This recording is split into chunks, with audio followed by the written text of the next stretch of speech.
행복을 주는 이야기 10월 24일입니다. 청함을 받은 자는 많되 택함을 입은 자는 적으니라. 마태복음 22장 14절 하나님의 마음 오늘의 말씀입니다. 세상에는 세 가지가 없다고들 하는데 인생에는 정답이 없고 세상에는 공짜가 없고 사람 사이에 비밀이 없다는 것입니다.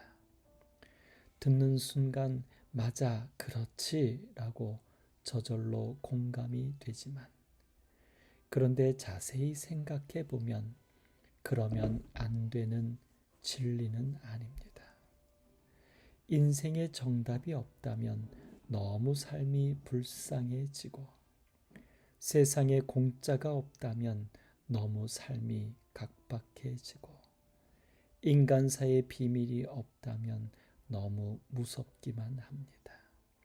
그러나 감사한 것은 사람들의 삶에 하나님이 함께 하신다는 것입니다. 천국을 비유하는 혼인잔치의 비유에서도 임금은 청함을 받은 자는 많되 택함을 입은 자는 적으니라고 안타까워 하십니다. 잔치를 열고 초청하고 예복을 준비하고 처음부터 마지막까지 쉼이 없습니다. 안교교과 금요일 더 깊은 연구를 위해입니다. 자신의 영적인 필요를 기억하는 것은 영원한 운명을 다루는 중요한 문제입니다. 요단강을 건너는 것은 자신이 아닌 하나님의 계획을 따르는 것으로 그분께는 불가능이 없으며 그 방법은 우리의 이해를 넘어섭니다. 그분은 우리가 당신의 놀라운 역사를 생생하게 기억하고 산 믿음을 가지도록 표징을 두시는데 이 역사를 되새길 때 우리는 사명을 가진 백성으로서의 정체성을 분명하게 할 수 있게 됩니다. 그러므로 그리스도인이 요단강을 건너는 것은 삶의 변화를 상징하며 믿음을 통해 은혜의 안식에 들어가는 것을 예표합니다. 청함을 받은 자는 많되 택함을 입은 자는 적으니라. 우리를 창조하시고 삶을 인도하시며 구원코자 하시는 하나님의 마음입니다.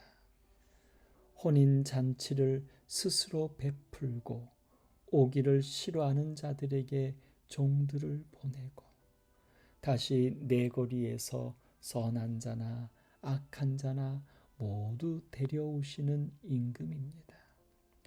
예복을 입지 않은 자를 쫓아내지만 비육 가운데 그는 단 한 사람입니다. 그런데 성경이 말하는 하나님은 잃어버린 한 마리 양을 찾도록 찾아다니며 기필코 찾아 어깨에 메고 돌아오는 주인입니다. 그렇다면 예복을 입지 않은 한 사람마저도 구원코자 소망하시는 것입니다. 그런 하나님의 마음에서 보면 당연히 모두가 아닌 다음에야 택함을 입은 자는 적을 수밖에 없습니다. 하나님의 이런 간절한 소망이 오늘 나의 삶에 역사하심을 감사합니다. 삶에 행복을 주는 이야기였습니다.